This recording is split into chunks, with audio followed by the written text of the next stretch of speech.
Hello students, my self खुशबू खान। आज मैं आपको जैव प्रक्रम के बारे में बताऊंगी। देखिए, जैव प्रक्रम क्या होता है कि किसी भी लिविंग ऑर्गेनिज्म के अंदर होने वाली एक्टिविटी की स्टडी हम जैव प्रक्रम के अंतर्गत करते हैं।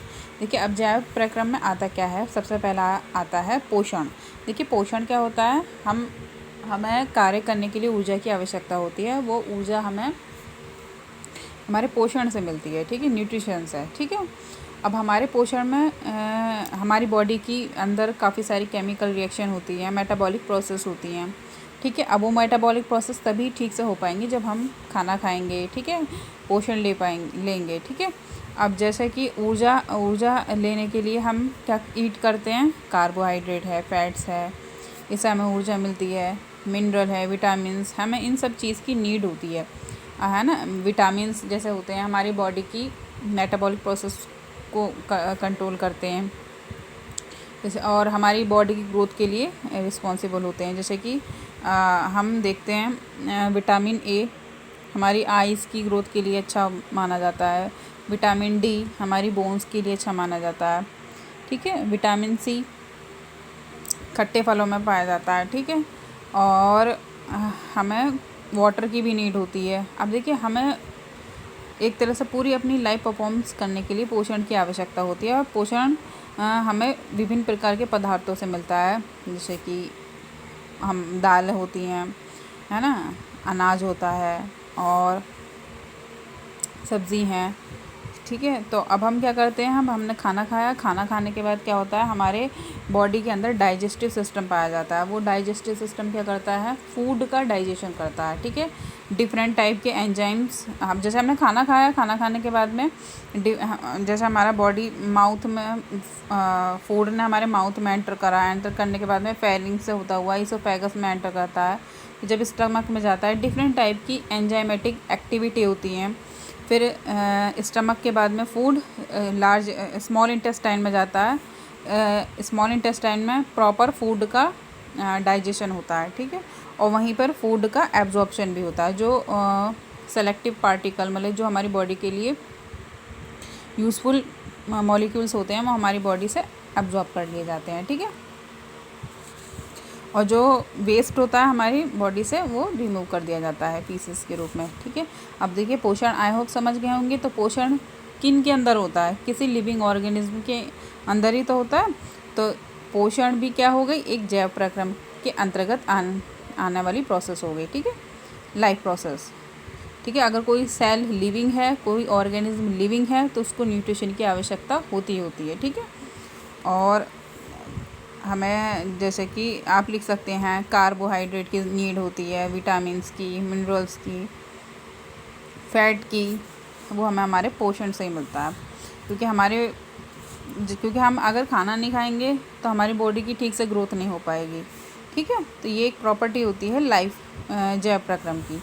दूसरा आता है श्वसन, जिसको हम हिंदी में इंग्लिश में कहते हैं रिस्पिरेशन। देखिए, रिस्पिरेशन क्या होता है, श्वसन वो प्रोसेस होती है जिसमें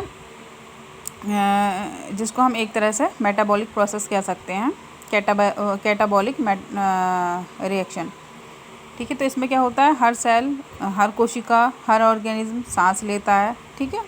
उस श्वसन के दौरान क्या होता है, ऑक्सीजन हम अपने नोज़ के थ्रू, है ना, हमारे लंग्स में जाती है ऑक्सीजन।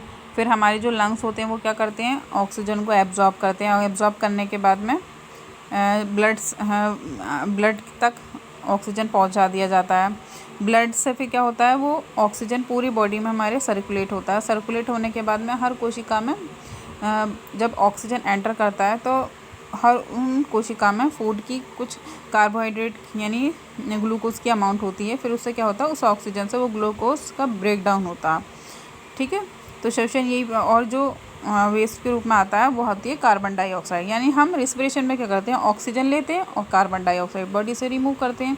तो श्वसन होना भी एक क्या होती है प्रोसेस, जैव प्रक्रम के अंतर्गत आती है, जो हमें लिविंग थिंग्स में ही देखने को मिलती है। फिर आता है परिवहन। देखिए, अगर हम ट्रांसपोर्टेशन की बात करें, अगर हम प्लांट्स की बात करते हैं, देखिए प्लांट्स में भी ट्रांसपोर्टेशन होता है, परिवहन जाइलम और फ्लोएम के थ्रू होता है ना। जाइलम क्या करता है, वाटर का कंडक्शन करता है, फ्लोएम क्या करता है, फूड का कंडक्शन करता है। इन केस अगर हम ह्यूमन बींग्स की बात करते हैं तो हमारा ट्रांसपोर्टेशन में कौन आता है, हमारा ब्लड, है ना। हमारे बॉडी से वेस्ट ब्लड के थ्रू ही तो ट्रांसपोर्ट होता है पूरी बॉडी में, है ना, आर्टरी और वीन्स के थ्रू। तो परिवहन तंत्र हमारी बॉडी में है, आप जानते होंगे, हार्ट है, हार्ट से आर्टरी वीन्स अटैच हैं, ठीक है। और जो हमारा, जैसे मैंने अभी बताया था, ऑक्सीजन हमारा लंग्स से होते हुए हमारे ब्लड में एंटर करता है, ब्लड से ही फिर क्या होता है, हर कोशिका में पहुंचता है। और जो उस कोशिका से वेस्ट निकलता है वो हमारे बॉडी से फिर ब्लड्स के थ्रू ही रिमूव कराया जाता है, ठीक है। जैसे हम ऑक्सीजन लिया, ब्लड के थ्रू ट्रांसपोर्ट होता है हर सेल में, फिर कार्बन डाइऑक्साइड ट्रांसपोर्ट होते हुए हमारे लंग्स में आती है, लंग्स से फिर हमारी बॉडी से बाहर निकल जाती है, ठीक है। और परिवहन तंत्र भी हम किसी लिविंग ऑर्गेनिज्म में ही देख सकते हैं, ठीक है। उत्सर्जन क्या होता है, उत्सर्जन एक मतलब कि बॉडी के अंदर डिफरेंट टाइप की केमिकल रिएक्शन होती हैं, है ना, मेटाबॉलिक प्रोसेस होती हैं, उनके थ्रू जो वेस्ट बनता है वो उत्सर्जन तंत्र के माध्यम से बाहर कर दिया जाता है, ठीक है। जैसे कि हमारी बॉडी में और उत्तेजनशीलता, देखिए किसी भी लिविंग ऑर्गेनिज्म की ये प्रॉपर्टी होती है। देखिए उत्तेजनशीलता क्या होती है, इसका अर्थ है कि वह उद्दीपक के प्रति अनुक्रिया प्रदर्शित करता है। उत्तेजनशीलता का गुण उद्दीपक के प्रति अनुक्रिया प्रदर्शित कर जीवित अवस्था बनाए रखने में सहायता हो, ठीक है। इसमें क्या होता है, जैसे कि कोई लिविंग ऑर्गेनिज्म है, अगर उसको कोई उद्दीपन दिया जाता है तो वो कोई ना कोई रिस्पॉन्स ज़रूर करता है। सपोज़ अगर हम हैं, जैसे कि हम धूप में खड़े हो जाएं तो हम ज़्यादा धूप बर्दाश्त नहीं कर पाएंगे, तो हम क्या करते हैं, तुरंत अंदर चले जाते हैं। तो धूप जो हमारी सन है वो क्या होगी, एक तरह से उद्दीपक की तरह वर्क करेगी और अनुक्रिया करेंगे हम, क्योंकि हम उस धूप को सह नहीं पा रहे हैं, ठीक है। अब जैसे प्लांट्स हैं, प्लांट्स में ज़्यादा आप पानी डाल दो, उसकी रूट मिनिमम अमाउंट में, जो उसकी लिमिट होती है इतनी ही वो रूट वाटर को एब्जॉर्ब कर सकती है, ठीक है। लेकिन अगर आप ज़्यादा पानी डाल देंगे तो फिर क्या होगा, अनुक्रिया होगी, प्लांट्स क्या होगी, डेड कर जाएंगे, ठीक है। तो उत्तेजनशीलता यही होती है कि किसी उद्दीपक के प्रति अनुक्रिया करना ही उत्तेजनशीलता कहलाता है। अब देखिए पोषण टॉपिक आया है, ये मैं आपको नेक्स्ट वीडियो में समझाऊंगी। आई होप आपको मेरी वीडियो अच्छी लगी हो। अगर अच्छी लगी है तो लाइक करें, शेयर करें एंड सब्सक्राइब करें। Thanks for watching.